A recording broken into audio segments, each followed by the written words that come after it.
কোরআনের ভিতরে আলিমের প্রশংসা করে বলেন, আল্লাহ তাআলা বলেন সূরা ফাতির, ইন্নামা ইয়াখশাল্লাহা মিন ইবাদিহিল উলামা ইন্নাল্লাহা আজিজুল গফুর। আল্লাহ বলেন ইন্নামা, অবশ্যই নিঃসন্দেহে, ইন্নামাকে বলে কালিমায়ে হাসর, নির্দিষ্ট করার জন্য।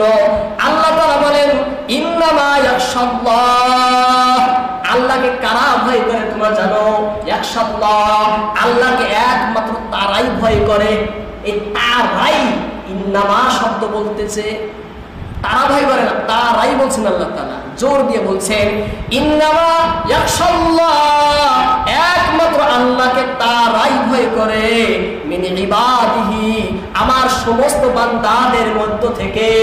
পরিষ্কার ভাবে বলছেন মিন, মধ্য থেকে, ইবাদ মানে বান্দা, হি মানে আল্লাহ, মিন ইবাদিহি, আল্লাহ তাআলার বান্দাদের মধ্য থেকে একমাত্র আল্লাহকে প্রকৃতভাবে নিখুঁতভাবে ভয় একমাত্র তারাই করে। আল উলামা, যারা উলামা, যারা উলামা, উলামারাই একমাত্র আল্লাহকে প্রকৃতভাবে ভয় করে। তাফসীরের ভিতরে লেখেন কেন ভয় করে তোমরা জানো? কারণ উলামারাই আল্লাহকে পরিপূর্ণভাবে চিনে। উলামারাই আল্লাহ সম্পর্কে, আল্লাহর মারিফত তাদের কাছে পরিপূর্ণ থাকে, এই জন্যই তারা পরিপূর্ণভাবে চিনে।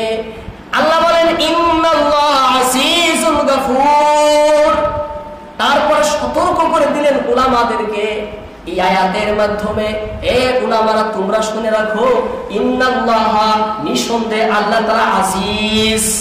আজিজ মানে মহাপরাক্রমশালী, মহাশক্তিদার, বহুত পাওয়ারফুল আল্লাহ তাআলা। তোমরা যদি কোনো জায়গায় ভুল করো, তোমাদের ত্রুটি হয়, তাহলে তোমাদের কিন্তু ছাড় দিবে না।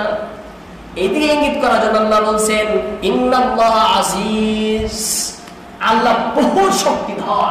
হ্যাঁ, তোমরা ভুল করবা, তোমরা একটা ক্ষতি করবা ইসলামের মধ্যে, আল্লাহ মেনে নেবেন, ছাড় দিবেন, তা করবেন না।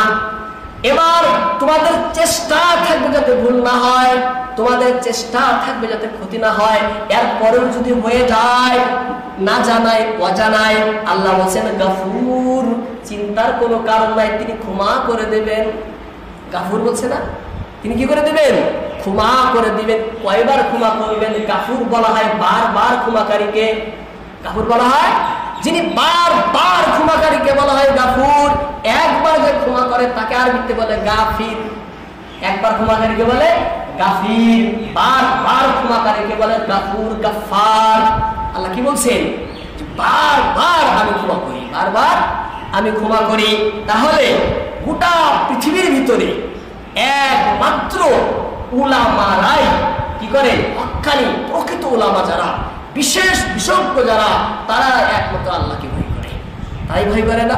সেই জন্য এই কোরআন হাদিস থেকে ঈমান ইসলাম বের করে, হ্যাঁ, একত্রিত করে জাতির সামনে পেশ করার দায়িত্ব কার? উলামাদের। কেন? দায়িত্ব কে দিয়েছেন? আল্লাহর নবী নিজে দিয়েছেন। আল্লাহ তাআলা, আল্লাহর নবী বলেন যে উলামা হলো নবীদের ওয়ারিস, নবীদের ওয়ারিস। আল্লাহর নবী এটাও বলেন যে নবীরা ধন সম্পত্তির ওয়ারিস হয় না, উলামা নবীর যেটা নবুয়তের যেটা জ্ঞান, সেই জ্ঞানের দ্বারা ওয়ারিস, সেই জ্ঞানের দ্বারা ওয়ারিস।